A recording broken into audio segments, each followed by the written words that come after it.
صل على محمد وافتح بنا الخير كل مغلاق. يا رب صل على محمد وافتح بنا الخير كل مغلاق.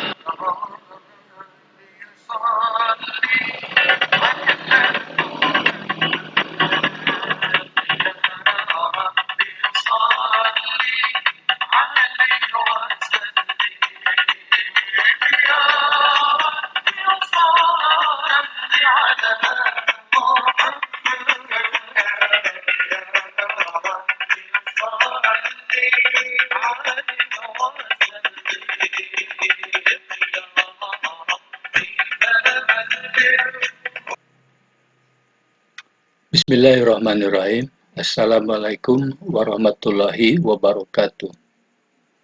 Pemirsa, ada sebuah hadis yang mengatakan begini.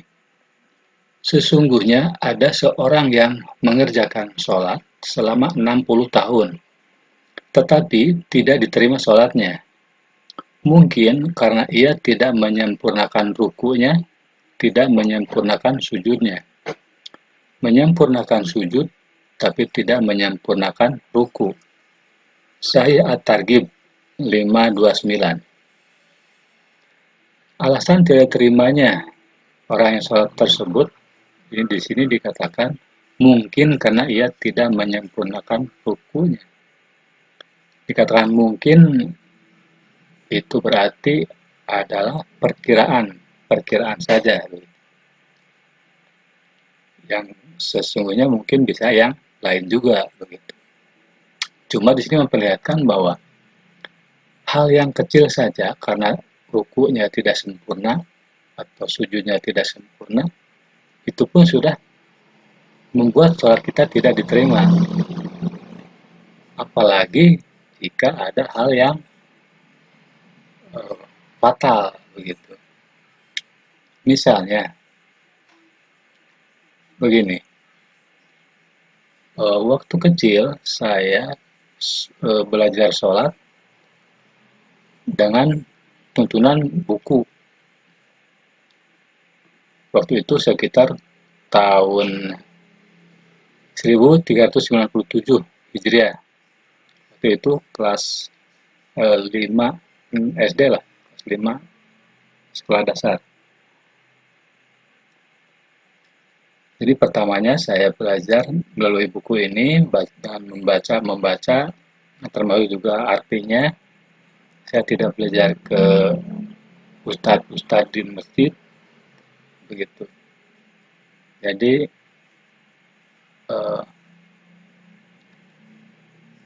murni menggunakan membaca buku ini. Nah, ketika membaca untuk menghafal-hafal bacaan dari sholat, kemudian juga untuk menghafal-hafal gerakan sholat, ketika sampai kepada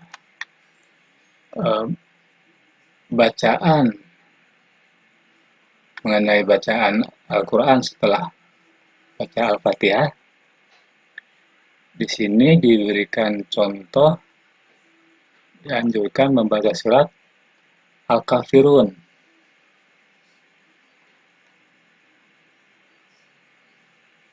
Kemudian juga dikasih contoh membaca surat Al-Ikhlas.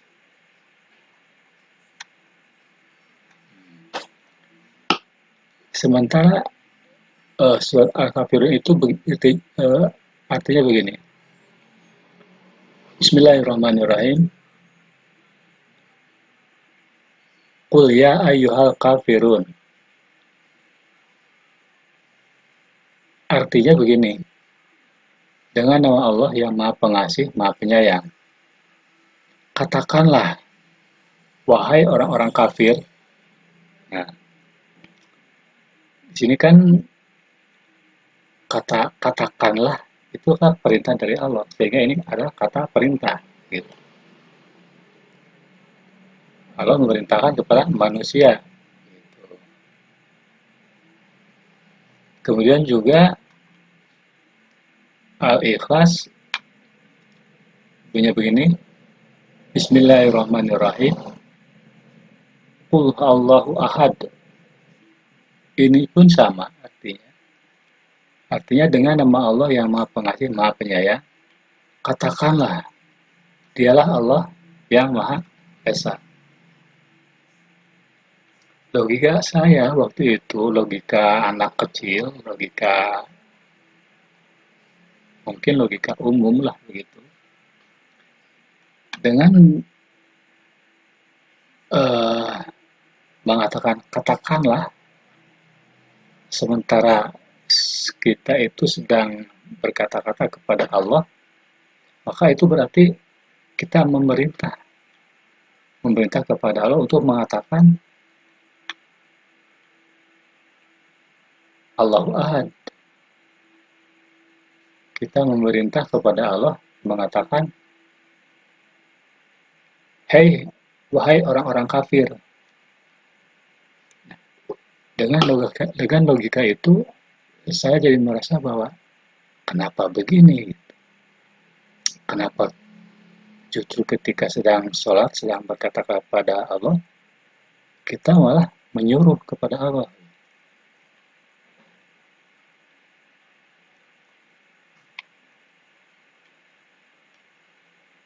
Nah, tetapi saya kira sampai sekarang pun logika itu tetap melakukan seperti itu.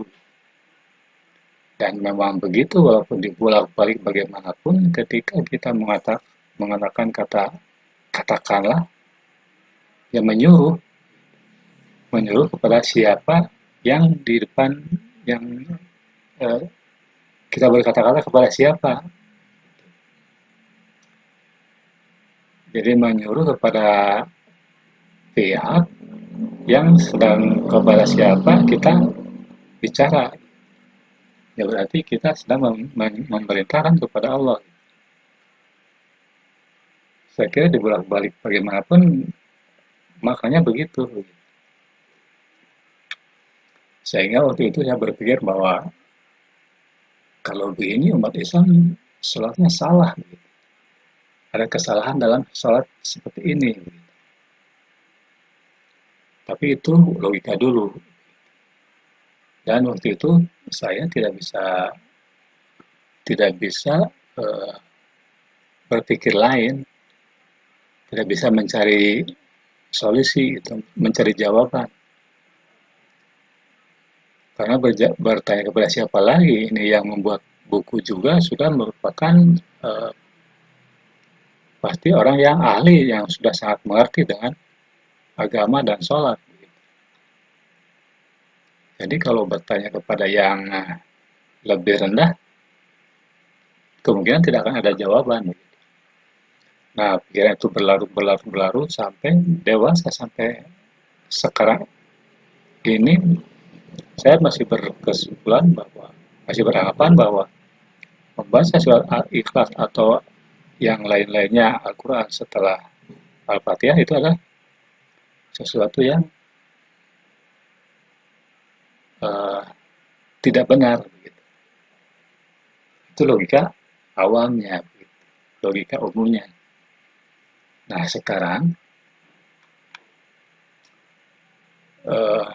setelah mengkaji, mungkin perlu kita sama-sama menguji apakah logika saya ini atau logika awam ini benar, bahwa membaca Al-Quran itu tidak pantas karena itu berarti menyuruh, misalnya menyuruh kepada Allah. Untuk itu mari kita uji dengan hadis-hadis yang lain.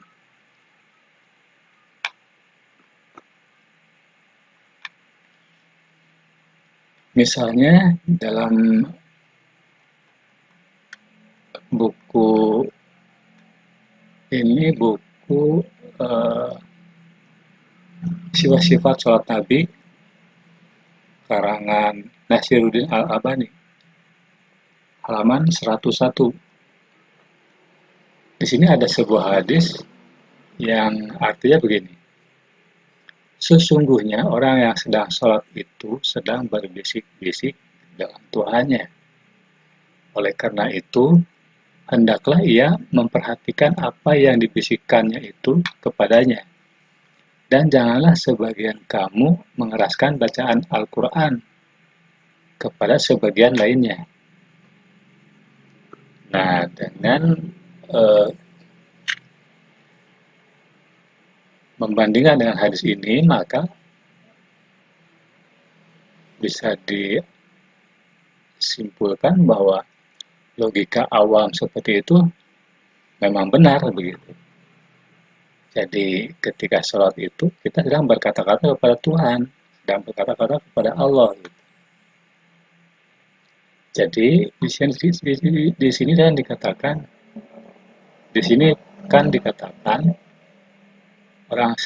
orang yang sedang sholat itu sedang berbisik-bisik dengan Tuhannya.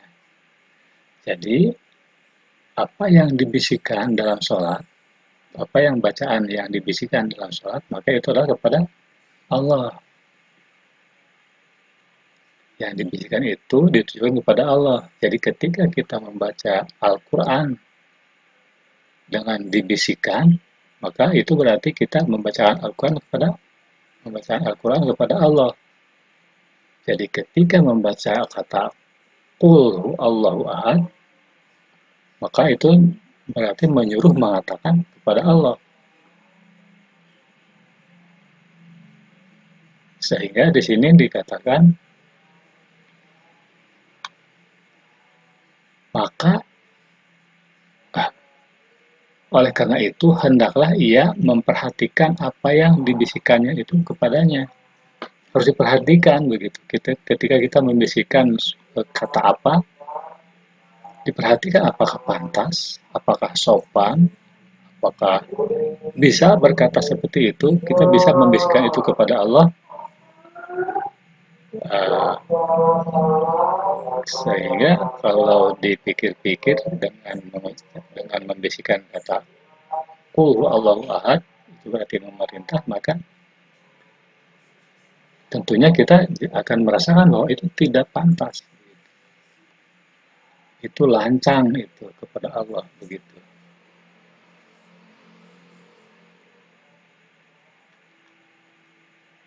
Nah,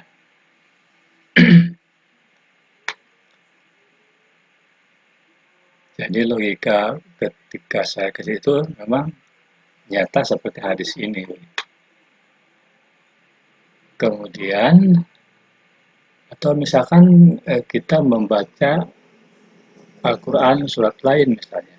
Misalnya ini surat Al-A'la. Membaca surat Al-A'la, Bismillahirrahmanirrahim. Sabbihisma rabbikal a'la. Sucikanlah nama Tuhanmu yang maha tinggi. Sucikanlah. Ini kata perintah juga. Atau misalkan membaca ini surat Al-Ma'un.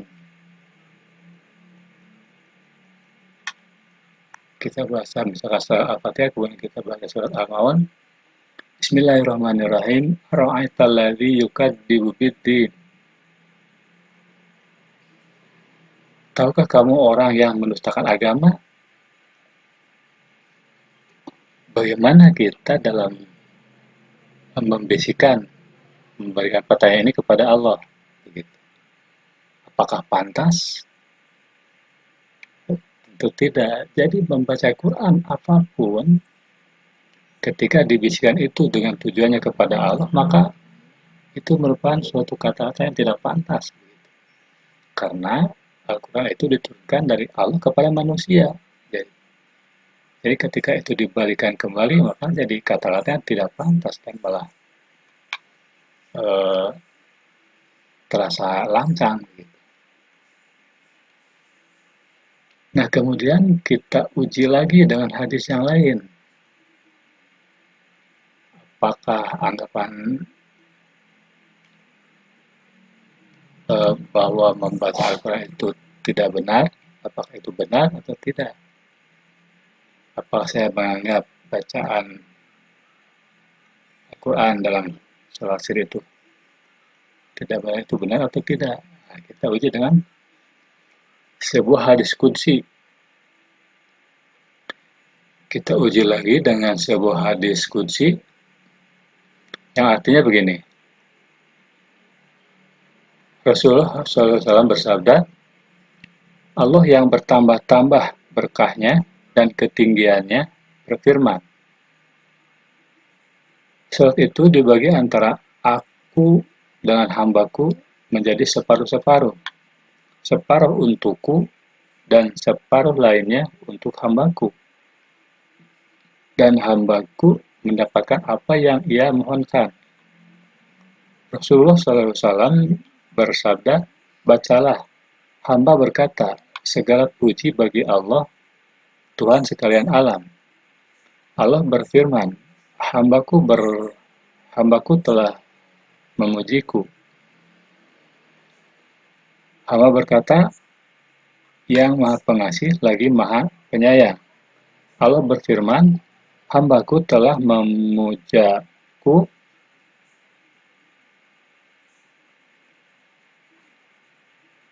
Hamba berkata, yang menguasai hari pembalasan. Allah berfirman, hambaku telah memuliakan aku. Hamba berkata, hanya kepada engkaulah kami menyembah, hanya kepada engkaulah kami beribadah, dan hanya kepada mulah kami memohon pertolongan. Allah berfirman, ini adalah antara aku dan hambaku, dan bagi hambaku adalah apa yang dimohonnya. Hamba berkata, tunjukilah kami jalan yang lurus, yaitu jalannya orang-orang yang telah engkau anugerahkan nikmat kepada mereka, bukan jalan mereka yang dimurkai dan bukan pula jalan mereka yang sesat. Allah berfirman, semua itu adalah bagi hambaku, dan bagi hambaku adalah apa yang dimohonkannya. Ini hadis dari Muslim, Abu Uwanah dan Malik.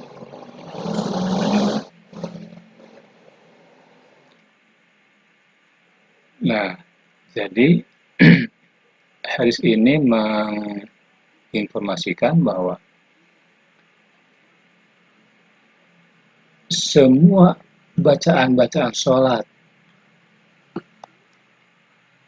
Jadi hadis ini menginformasikan bahwa semua bacaan-bacaan sholat dari takbir sampai salam yang berhubungan dengan antara hamba dengan Allah itu hanya dua sifat, hanya dua jenis, yaitu antara memuji Allah atau memuliakan Allah dengan permohonan, dengan doa kita, begitu.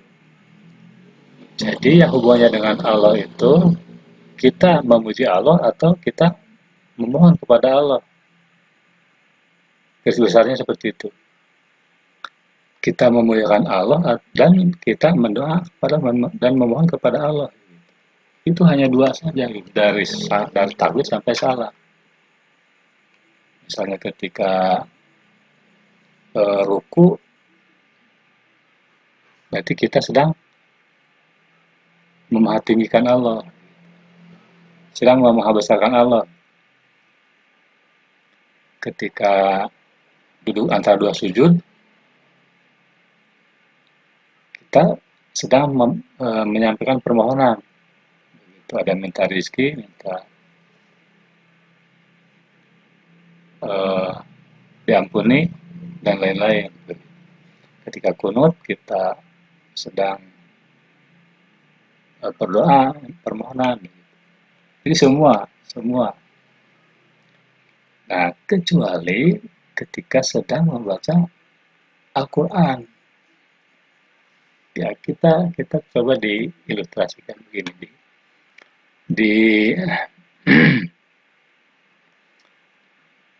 Dibandingkan lah begini. hamba berkata, "Ya Maha Pengasih lagi Maha Penyayang." Kemudian Allah berfirman, "Hambaku telah memujaku." Nah, sekarang misalkan kita membaca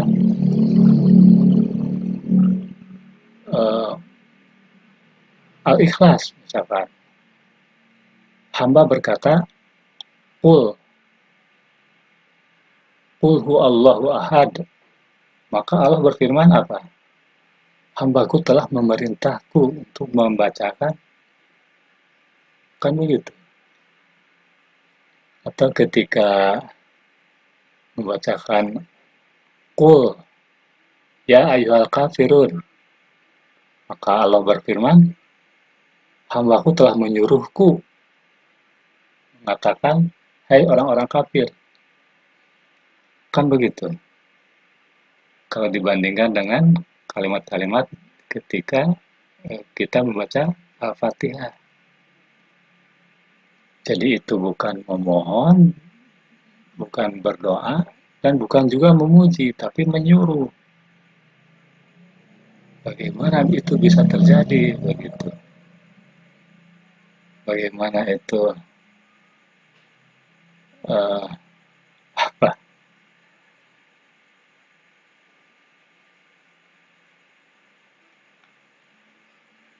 Jadi bagaimana ya? Itu uh, nampak sekali kesalahannya begitu.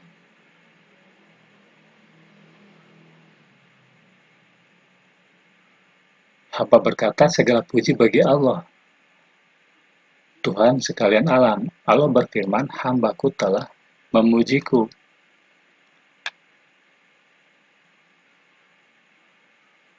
Ketika hamba berkata, Ara'aitallazi yukadzibu biddin,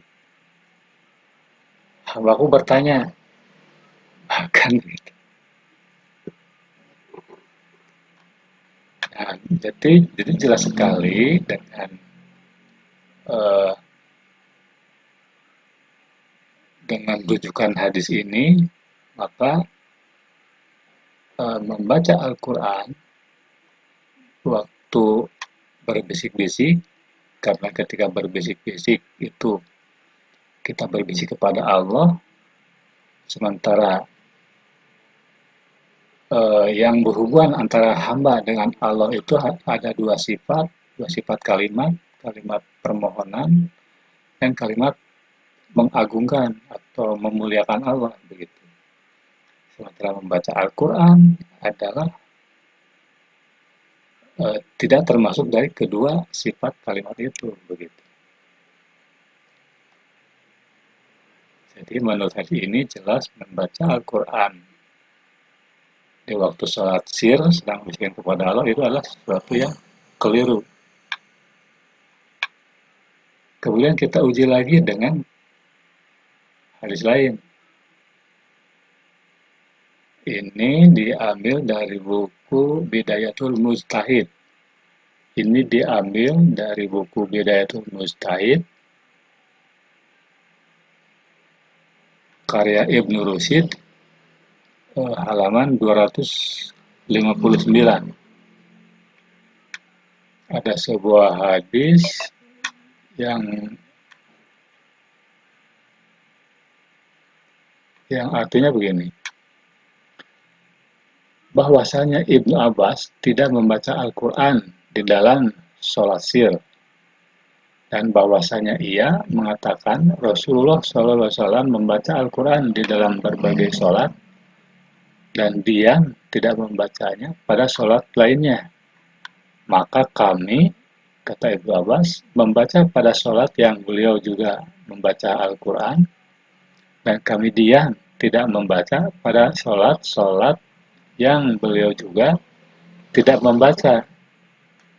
Ibnu Abbas ditanya, apakah pada sholat zuhur dan asar terdapat bacaan Al-Quran maksudnya? Jawabannya tidak ada. Ibnu Abbas punya pengetahuan ilmunya ketika sholat sir itu tidak membaca Al-Quran. Kenapa kita membaca Al-Quran ketika sholat zuhur dan asar, atau ketika sholat sunat, dan lain-lain? Sementara Ibnu Abbas yang itu dekat dengan Rasulullah tidak membaca. Nah, ternyata kesannya di sini, kesimpulan para imam itu di sini. Ada informasi lain dari sahabat yang lain bahwa Nabi SAW membaca Al-Quran di dalam sholat zuhur dan asar. Dikatakan dengan cara apa? Ditanya begitu sih perawinya. Dikatakan dengan cara apa kamu mengetahui hal seperti itu? Jawabannya melalui gerakan dagunya. Nah, ketika Nabi bergerak dagunya, apakah yakin itu membaca Al-Quran? Karena sangat mungkin membaca doa juga, sangat mungkin juga memuji juga. Seperti yang diterangkan di hadis apa namanya? Hadis yang tadi tentang Al-Fatihah itu, yang contohnya Al-Fatihah. Jadi yang dipakai oleh para imam itulah ini, dan mungkin hadis-hadis yang lain yang contoh dari sholat jahar. Ketika sholat jahar kan memang banyak hadis menerangkan bahwa setelah Al-Fatihah baca Al-Quran. Begitu. Jadi menurut hadis ini bahwa kita membaca Al-Quran ketika sholat sir itu tidak dibenarkan. Kemudian kita tes dengan informasi lain, dengan dalil yang lain. Di sini ada surat Al-Isra 110. Kita baca surat Al-Isra 110. Di pada akhirnya, akhir surat Al-Isra 110 itu begini. Wala tajhar bi sholatika wala tukhafit biha wabtagi baina dzalika sabila. Dan janganlah kamu mengeraskan suaramu dalam sholatmu, dan janganlah pula merendahkannya, dan carilah jalan tengah di antara kedua itu.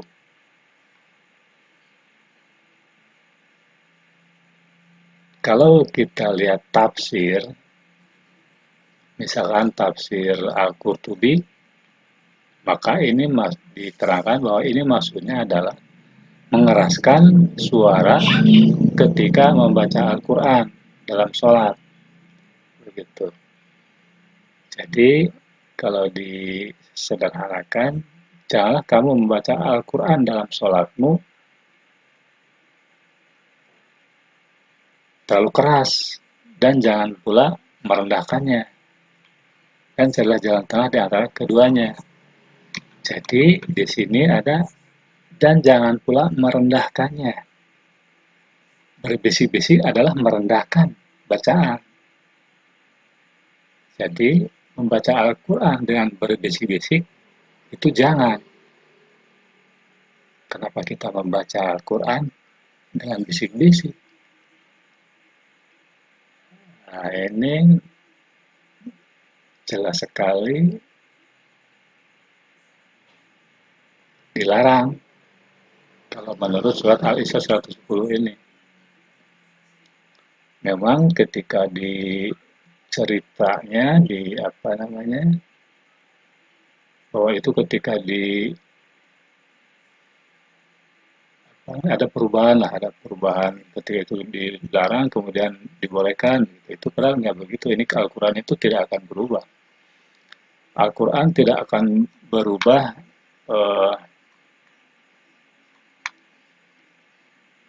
dengan waktu di mana begitu, enggak, tidak akan, karena ini prinsipnya jelas bahwa ketika membaca Al-Quran dengan bisik-bisik itu berarti dengan ketika Al-Qurannya suruhan maka akan itu menyuruh kepada Allah begitu.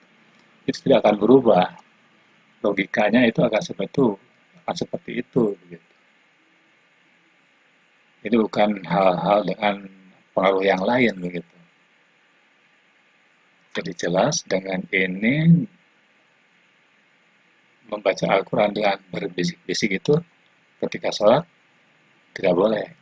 Ketika sholat, ketika membaca dengan di luar sholat itu lain masalah. Tapi ketika sholat membaca Al-Quran dengan berbisik-bisik secara sir itu tidak boleh. Atau terlalu keras juga sama tidak boleh. Tapi ambil jalan tengah di antara keduanya. Jadi artinya di sini membaca Al-Quran ketika sholat itu cukup bisa didengarkan dengan jelas oleh makmum. Kalau ada imam membaca Quran dengan jahar agar dapat didengar oleh makmum, termasuk oleh diri kita sendiri. Jadi kita membaca Al-Quran untuk diri kita sendiri sama harus keras juga. Gitu. Jadi tidak boleh bisik-bisik. Gitu. Karena untuk membedakan ketika sholat berbisik-bisik itu kata-kata kepada Allah dan ketika jahar itu untuk manusia. Gitu. Kalau kita sholat sendiri, sholat apapun itu ketika mau membaca Al-Quran maka harus dijaharkan. Kalau tidak membaca Al-Quran atau dengan baca doa itu bisa bisik-bisik. Artinya walaupun kita sendiri baca dengan jari itu agar misalnya orang lain yang berada di dekat kita, di samping kita atau di belakang kita itu bisa mendengarkan juga itu. Misalnya kita sholat di rumah misalnya, kemudian di belakang ada anak, ada siapa, nah, mereka biar ikut mendengar baca Al-Quran. Kita sedang sholat. Begitu, wallahualam. Tapi dengan jelas di sini bahwa membaca Al-Quran dengan bisik-bisik itu dilarang. Nah, bacaan imam itu agar kedengaran oleh makmum itu adalah di sini. Ada hadis yang sangat terkenal ini juga dari buku Sifat-Sifat Salat Nabi Nasiruddin Albani. Hadisnya begini, barang siapa yang mempunyai imam,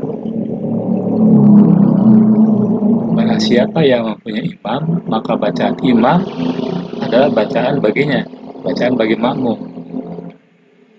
Jadi imam harus baca Al-Quran, imam harus jahar. Ketika sholat zuhur, kalau mau baca Quran, maka harus jahar juga.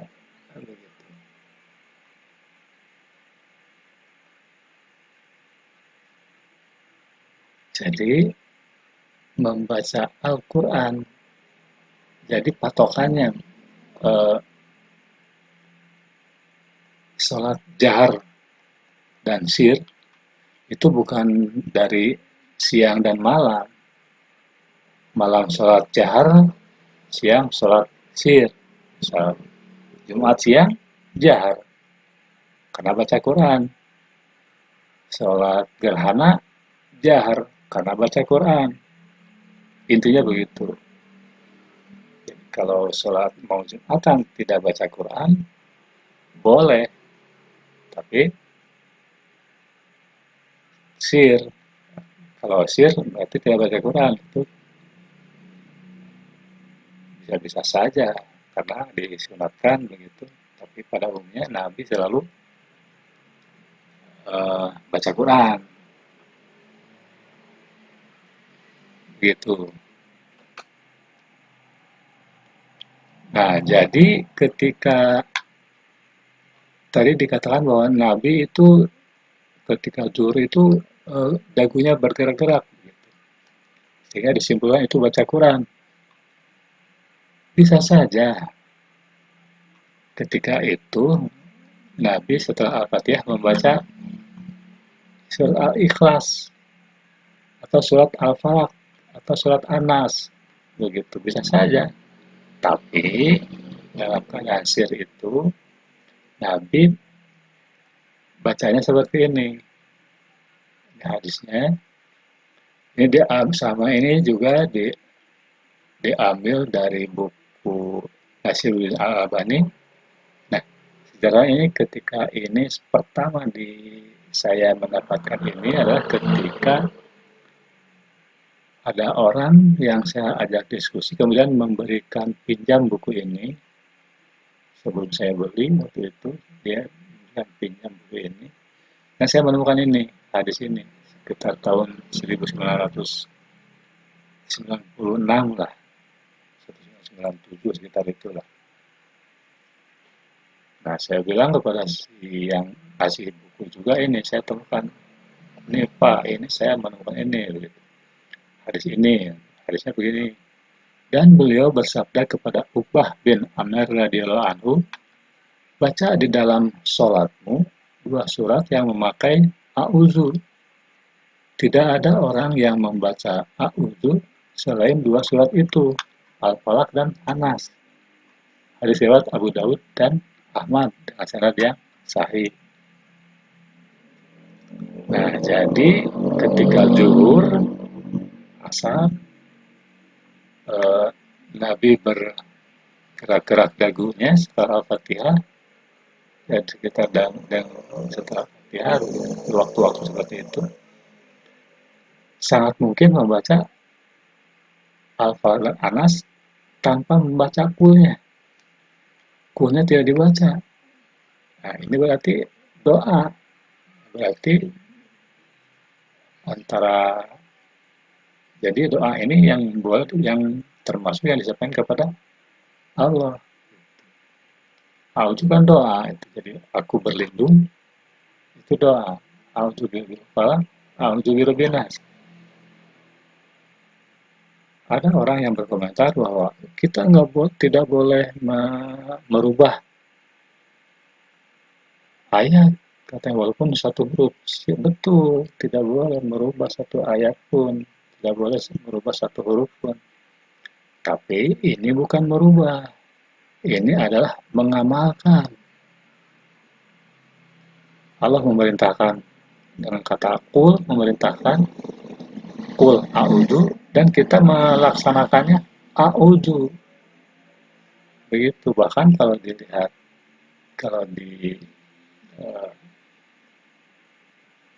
dipikir-pikir bahwa membaca a'udzu birabbil falaq sampai selesai dan membaca a'udzu birabbin nas sampai selesai dan membaca Allahu ahad Allahu somad sampai selesai itu adalah perintah yang wajib kita amalkan. Jadi kita wajib membaca a'udzu birabbil falaq, a'udzu birabbin nas, Allahu ahad Allahu somad sampai akhir sampai tamat.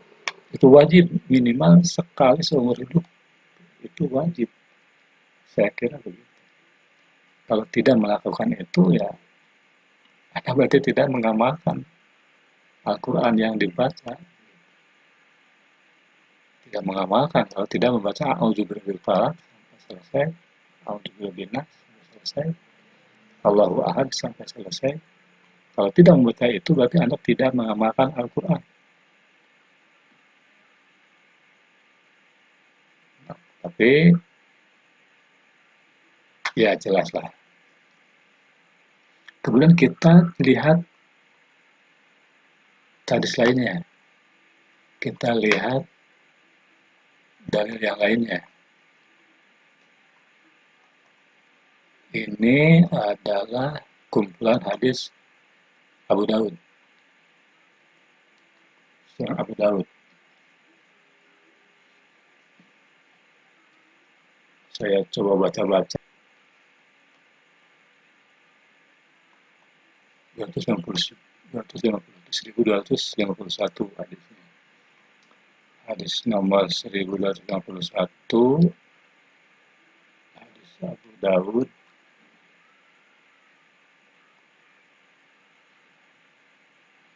Kita baca artinya. Telah menceritakan kepada kami Abdullah bin Muhammad An-Nufaili, telah menceritakan kepada kami Muhammad bin Salamah dari Muhammad bin Ishaq dari Sa'id bin Abu Sa'id al-Makburi dari ayahnya dari Uqbah bin Amir. Ia berkata, ketika aku sedang berjalan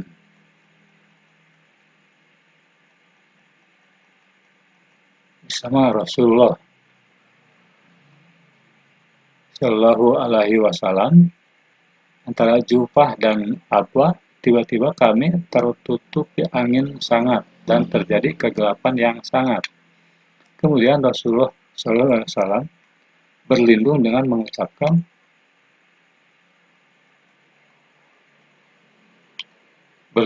mengucapkan Qul a'udzu birabbil falaq dan Qul a'udzu birabbin nas. Nah, di sini Nabi itu berlindung dengan mengucapkan Qul a'udzu. Apakah mungkin Nabi berdoa tapi pakai kata perintah? Rasa-rasanya tidak mungkin. Jadi hadis ini bagaimana? Apa ada kesalahan apa? Nah, sekarang mari kita cek di teks Arabnya. Apakah benar seperti itu?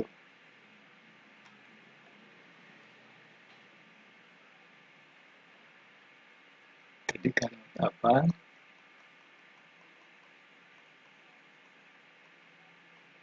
Kemudian Rasulullah SAW berlindung.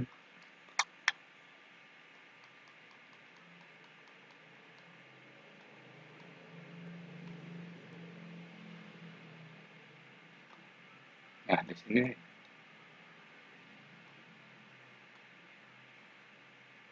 faja'ala Rasulullah Shallallahu Alaihi Wasallam yata'awwadu, berlindung, bi a'udzu mana kulnya? Di sini mana kulnya? Bi a'udzu birabbil falaq wa a'udzu birabbin nas. Mana kulnya? Nah, ini gawat, ini bahaya ini. Di sini tadi terjemahan yang tadi kemungkinannya itu karena si penafsir ini takut dianggap menghilangkan satu huruf dari ayat, maka ditambahin kul. Karena di Al-Qur'annya adalah kul a'udzu birabbil falaq. Padahal Nabi membacanya ketika berdoa membaca dengan a'udzu birabbil falaq wa a'udzu birabbin nas. Gawat ini, seumur-umur umat Islam berdoa dengan perintah kul.